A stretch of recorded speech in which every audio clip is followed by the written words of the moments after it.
ಗೊತ್ತಲ್ಲ ಅವಳು ಎಲ್ಲಿದ್ದಾಳಂತ. ಎಲ್ಲಿಂದ ಹೊರಟೋಗು. ಎಲ್ಲಿದ್ದಾಳಂತ ಹೇಳಿ. ಅವನು ನಿನ್ನ ಕೊಲ್ತಾನೆ. ಎಲ್ಲಿದ್ದಾಳಂತ ಹೇಳಿ. ಎಲ್ಲಿಂದ ಹೊರಟೋಗು. ಅವನು ನಿನ್ನ ಕೊಲ್ತಾನೆ. ಅವಳನ್ನು ಕಾಪಾಡೋದಕ್ಕೆ ಬಂದಿರೋದು ನಾನೇ ಕಂಡು ಹಿಡಿತೀನಿ.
ಯಾರಿಗೂ ಸಿಗದೇ ಇರುವಂತ ಒಬ್ಬ ವ್ಯಕ್ತಿ ಆಗಿದ್ದ ಅರುಣ್ ಆಂಟನಿ.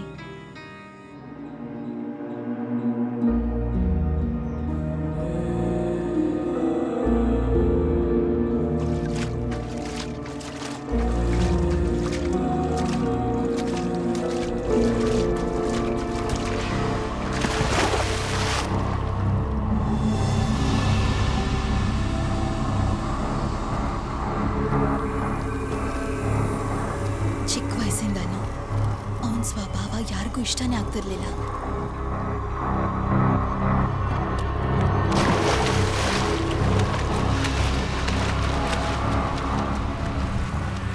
ನನಗೋಸ್ಕರನೇ ಎಲ್ಲನೂ ಮಾಡೋ ಥರ ತುಂಬಾ ಜನರಿಗೆ ಕಾಟ ಕೊಟ್ಟಿದ್ದಾನೆ.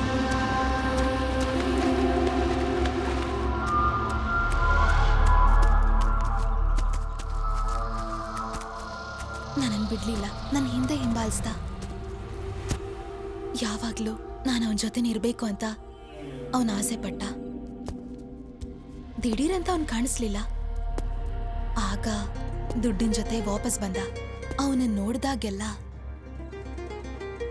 ರಕ್ತ ಕುದಿಯತ್ತೆ.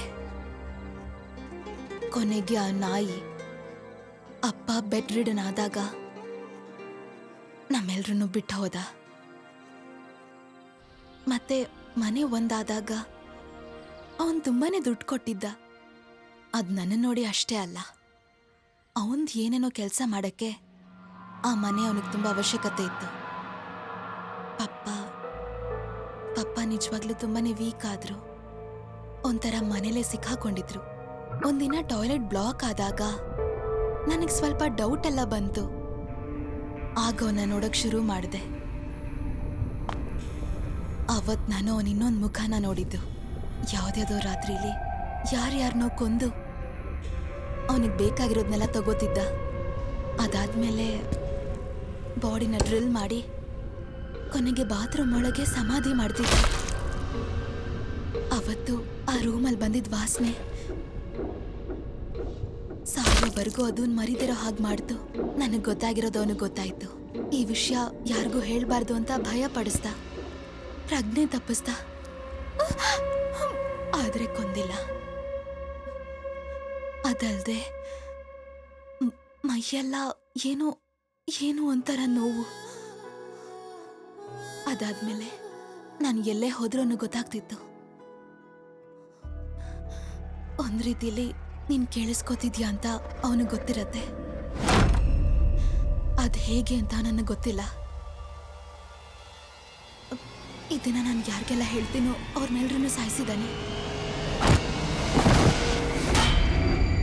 ಅದಕ್ಕೆ ಮಾರ ನಾನು ಈ ವಿಷಯನ ನಿನ್ನ ಹತ್ರ ಹೇಳ್ದೇ ಇದ್ದಿದ್ದು. ನನಗೆ ನೀನು ನಿಜವಾಗ್ಲೂ ಬೇಕು ಮಾರ.